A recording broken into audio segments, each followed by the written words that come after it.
Welcome back to the channel, everybody. In today's episode, we are taking a look at this amped up fabrication hidden winch mount for second gen Tacomas. Wanted to install this for quite a while. Just some things haven't added up, but the cards finally did, and here we are. So this comes out in 3 pieces, and they do bolt together. So we are going to install this, but of course it is bare metal, so we do have to strip it down, clean it, and prime and paint it so we don't get any rust issues.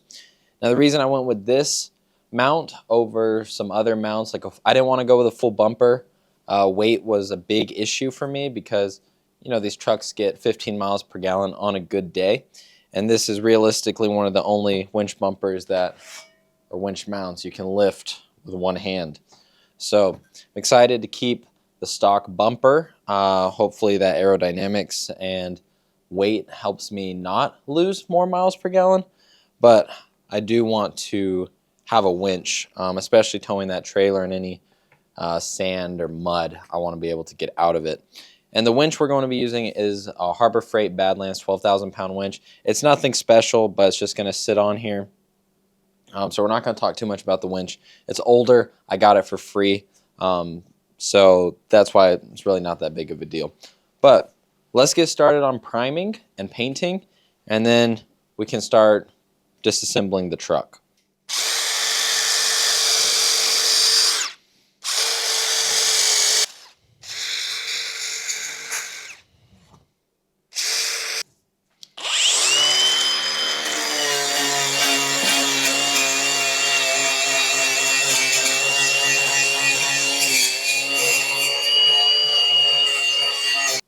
Okay, with all this metal grinded down with the surface rust, now use some acetone. We're going to wipe it up, clean it up so we can prime it. So we're just going to use a shop rag, wear gloves because all this stuff is bad for you. They are pretty welds, I'm not going to lie. Of course, I am a semi-professional unprofessional. This winch mount also only cost $360 shipped to me.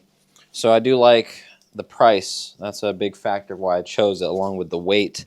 Some mounts, bumpers, you have to pay for powder coating, and this one is going to be hidden away where hopefully not too much debris hits it, so I'm not too worried about the paint and rust. Now that we got this all ready to go, we're going to use some of this self-etching primer for bare metal from Harbor Freight, because it's what I have. I'd use self-etching primer from literally everybody. It doesn't matter. Not brand loyal whatsoever. So here is the setup. Not too many bumpers or winch mounts can you hang from something in your house and paint them, but this works out pretty well. So we're going to do a couple light coats. I'm going to put on a respirator because this stuff is bad for you and you need this body for the rest of your life. So let's get a respirator on and go ahead and spray this. Much better.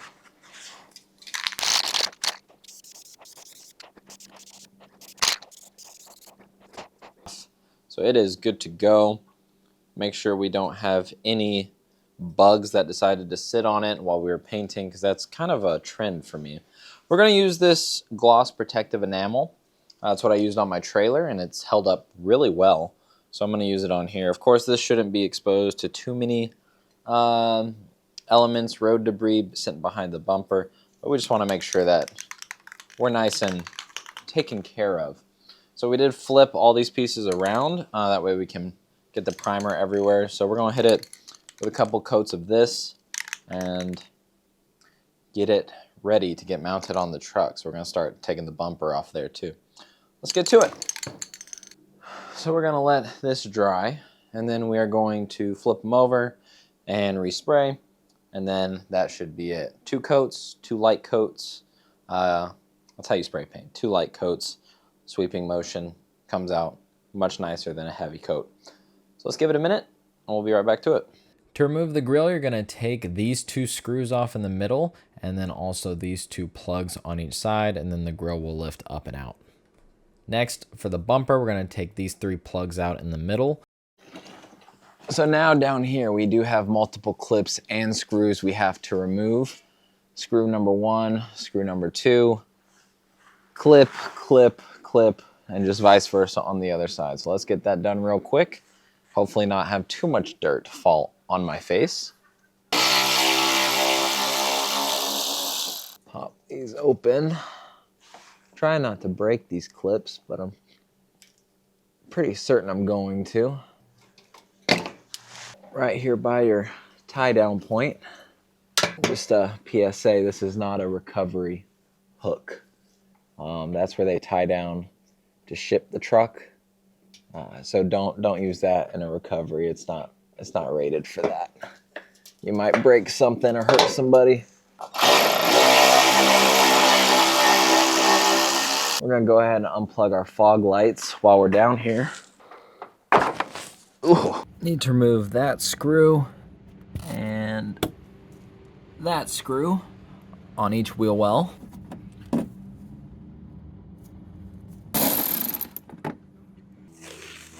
Says to avoid scratching tape along this line right here. So now in theory this should come off somehow. Okay, one side. Ooh. All right, there's that. So in all honesty, that doesn't feel great. Taking that off, it feels like things snapped. I'll run into that. That's future Javi's problem. But now we're gonna have to remove this front crash bar because that is where our mount is going. Now these are 14 millimeter.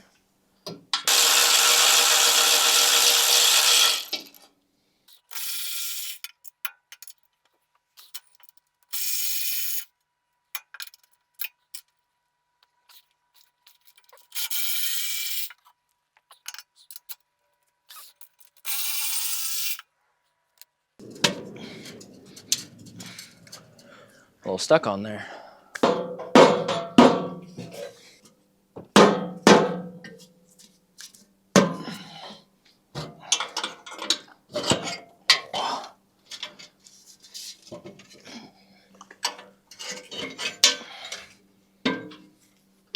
It's not that heavy. Expected to be heavier. So there aren't any instructions that come with this. So it's pretty self-explanatory, I think. So this piece goes here and gets mounted in with the same nuts that it came with.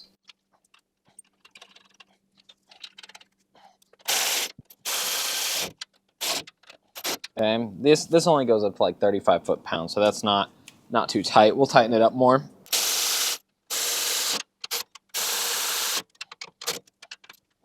Now, this also comes with these massive, massive bolts. I don't know what size these are, but they are huge. That's got to be at least 9 inches, you know? It's not, it's just a joke. But these go back here behind, mounting in the frame, in this hole right here. And they tie in on the other side, right there. So you do get tied into the frame additionally, not just these 3 bolts on front. And because this size is absolutely massive, like it's a 32 millimeter nut. So they actually give you 2 wrenches. They give you 2 cutout wrenches for it to tighten it up. So I actually do have a 32-inch impact socket, so we're going to hit that once we get both sides in and get everything squared away. Next up is the winch plate itself. This just sits right here, just on top. And then it uses a bunch of these bolts to connect. So we're going to put all these through.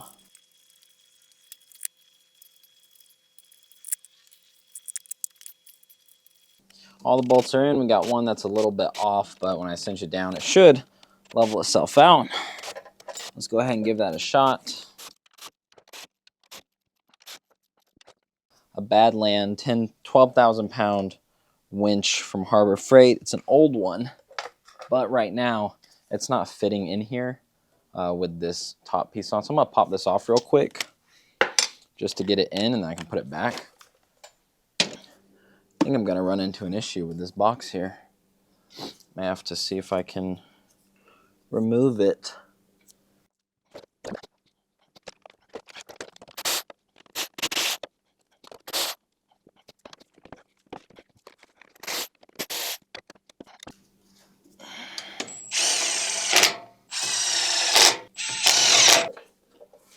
Don't think. Okay, I've been fiddling around with this. It doesn't work here. It doesn't fit because of this bracket, and I have to cut too much off of this bracket that I'm more than comfortable with. So I think I'm going to mount the box just like this. This would give me easy top-down access as long as it doesn't interfere with the grill, which I don't think it will. It's actually probably a good idea to test real quick. Let's see. No, and it actually, y'all can see this. It's perfect access just to reach down there and plug it in. So I think that's what we're gonna go with. So this right here, just like this, then obviously the cover on, just like that. Doesn't get in the way of anything. And I already do have a few mounting holes built in that already line up. So it's just getting a bolt through there and then drilling one more hole. So I'm going to get that going. And I'm going to really try not to drill into my radiator because that will ruin my month, to be honest. So I have this kind of tried and true method of preventing myself from drilling through something too far, and I put this plate of steel behind whatever I'm doing, because that, is pretty stinking difficult to drill through. Let's give this a shot.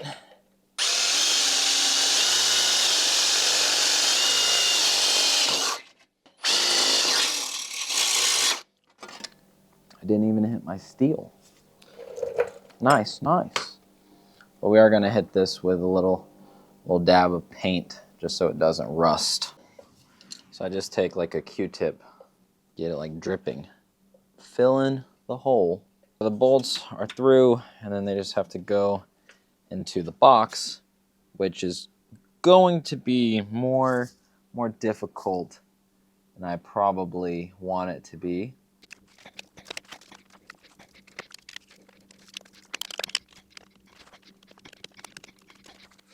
Okay, I actually got one started. That's pretty cool.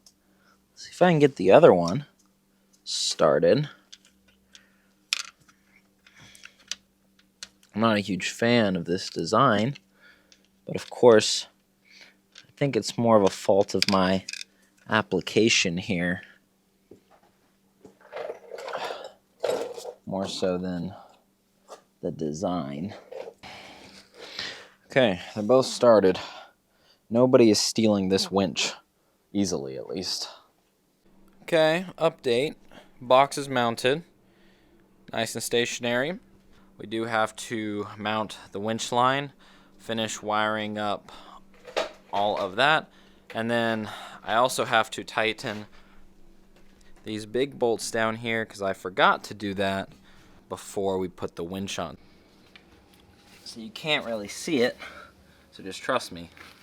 This, fortunately, can fit between the winch plate and the frame down here. So I can just hit this real quick.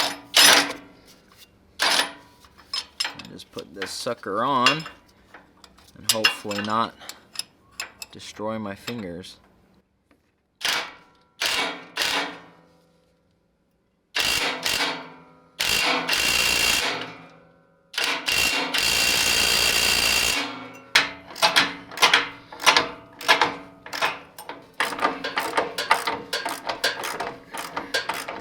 So wiring wise, the ground is pretty simple. It's just routed up. I'll show you, but it's pretty simple. Routing up the ground, we're going grounding right to the battery. So I'm losing daylight, but I just want to show you the winch is in, the box is mounted. wiring is not done yet. We still have to finish it, but it's grounded. So if I mess around with this right here and this remote, it works. Since we have all this open space right here, I think I'm going to mount the switch right here, just right next to the battery. So I'm just going to bend this piece of aluminum, drag it down under, just screw this in.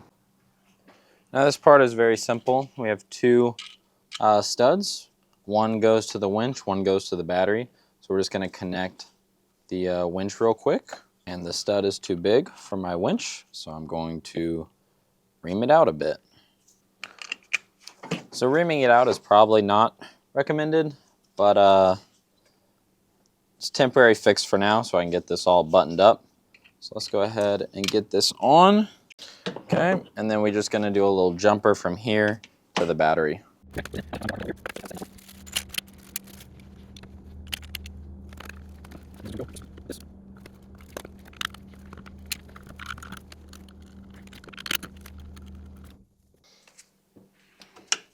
Okay, battery is disconnected. Now I can connect this to the battery directly.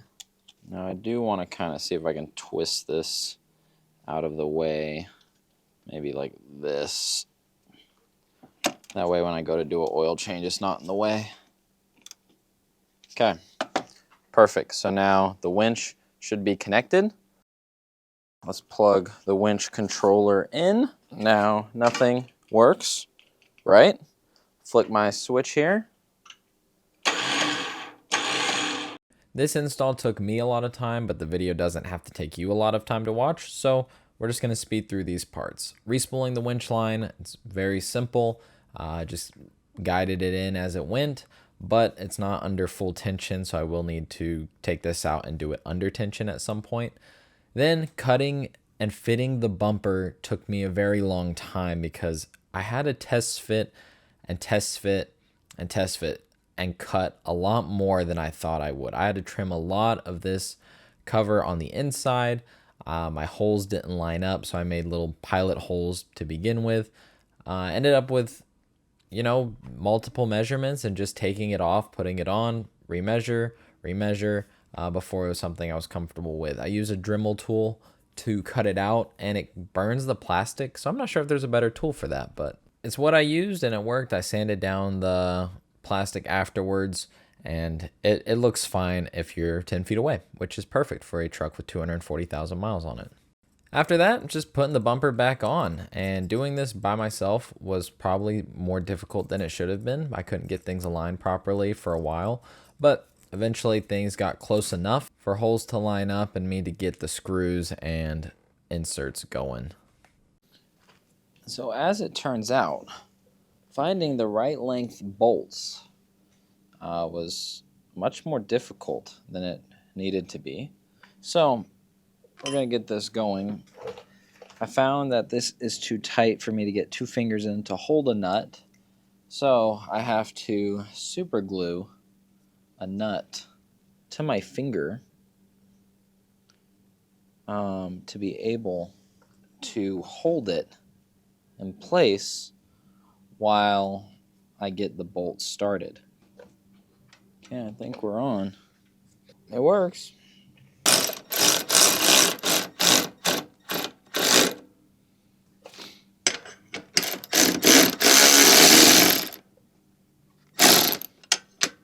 We're going with the Badland Apex aluminum winch shackle mount, just because I like the look of it. It's closed loop, which means it's safer. Aluminum, which means it doesn't rust.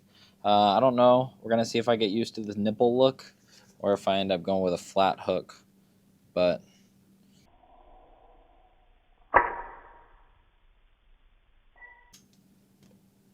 well, that snap ring just shot somewhere. Oh, it came back. That works out, I guess. Final piece of the puzzle. It doesn't work because I didn't flip my switch. Now, it should work. Okay.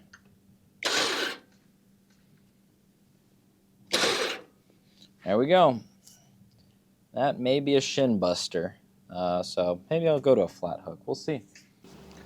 Full disclosure, this winch has been on for about a month now. The video has been made, I just haven't finished it.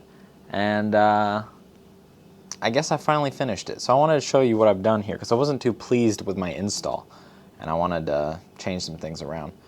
So I ended up changing the winch controller situation. I put in a permanent install. Now instead of having to keep the hood popped and running a wire through my window, I go right here. Little 3D printed mount. And I'm really a fan of it. I'm a really big fan. I also ended up cutting so much more of this bumper here to fit, just to make everything get in there. Just a lot of more cutting than anticipated, but it's there, it works. And that's gonna be the end of the video. We're back in the garage because it's just too bright out here for my eyes. But this winch has been on for about a month now. I just finished up the wiring of the remote inside. I get hyper fixated on projects, and right around I was finishing up the winch install, I got signed up for a Spartan race. So I kind of put all my time and energy into focusing on that. And then actually while I was leaving that, there was another Tacoma stuck in mud, and I offered to pull him out, but they kind of declined and wanted just to get pushed out by other people. I was like, okay. But that made me realize I probably need to do something with this winch controller because I didn't want to have to open the hood and keep it open and run it. I didn't think it'd look good. You know, you got to protect the brand. But the winch is on, it works. It only added 66 pounds to the entire truck. So removing the crash bar, winch mount, 66 pounds, dropped my fenders by about 1/8 of an inch. So perfect, no new shocks or springs needed. So next, the trailer's back in the garage because we have some more projects coming up with this, I hope. I have some more metal I need to get used. And then I may start on the kitchen on the back. I just have to start it. Once I get started, I'll keep it going. I may not finish it, but I'll keep it going. So these projects are in the works. Got a couple trips hopefully planned out that they come to fruition, but like with everything, we'll see. So I'd like to thank you for watching. I hope you enjoyed, and I'll catch you in the next one. Peace out.